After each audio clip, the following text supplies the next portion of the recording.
Hi, this is Steve Seacon. I just wanted to discuss what it's like to work together on an architectural project. Usually this starts with a visit to your home, office, site, and we discuss what it is you're trying to do.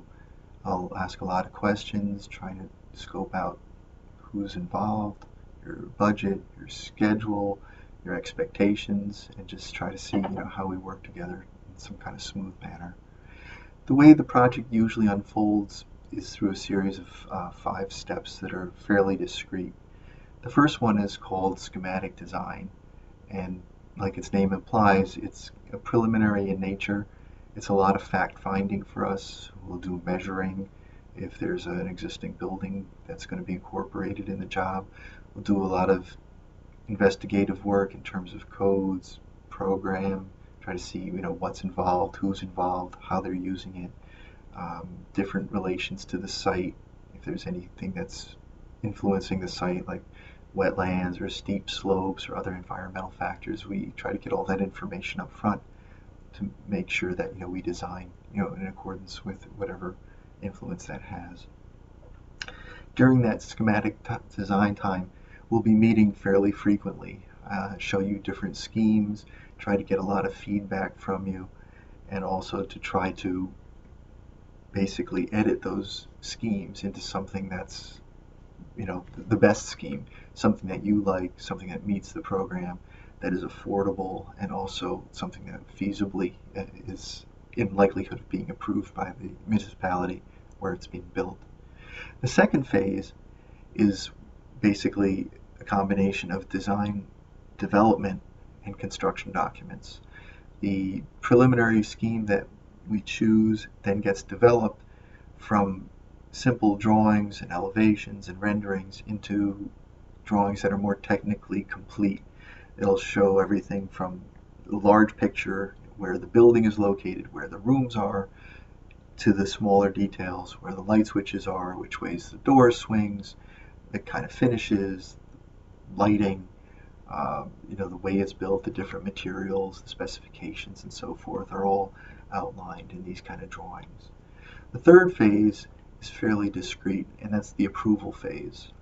There's lots of different regulatory agencies, as you may or may not know, and when you build, in this part of the Northeast, basically you need the approvals of the municipality as well as some other boards, usually, to enable the building department or other regulatory agencies to give you permission to build. A lot of times that involves going before several boards. There can be planning boards, zoning boards, environmental review boards, architectural review boards, a multitude. Sometimes these boards act in concert. Other times they have no clue, even though they're in the same building in the same town, and you have to act almost as a liaison between the different boards. Um, we like this kind of work because actually I was a former building inspector and I speak their language and their lingo. I know what they're looking for, and we usually find pretty pragmatic ways of cutting through red tape. The fourth phase is bidding and negotiation, and we'll take those drawings that we completed with the specifications and some other bid forms and so forth, and we send it out to the appropriate contractors. There are a lot of good contractors we've worked with over the years, some not so great, and we're always happy to meet new ones. Um, there'll be a little bit of a vetting process for ones that we're not familiar with, of course, till we get to a certain comfort level to make sure they're appropriate to build your job.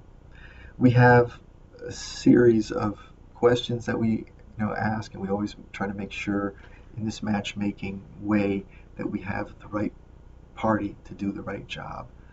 And then finally, the fifth phase is really construction and administration. That's when the actual project's being built. That we come out to the job periodically, observe what's going on, make sure there's conformance with the drawings. If there's not conformance, at least we like to understand why there was a deviation, and then we want to make sure we're there to answer any questions that pop up. Also, make sure everybody's being paid promptly, and to just kind of follow up and make sure that everything is going smoothly. And then finally, at the end of the job, we're there to punch list. This is really part of the construction administration, and the punch list is essentially at the end to make sure that if there's any missing or deficient work, that it gets addressed promptly, and that at the end the certificate of occupancy can be issued, illustrating the new work is conforming. And we can make sure warranties are in place and that everybody's happy. And it's important to us everybody's happy, because we want to make sure that we're there to get a good referral at the end.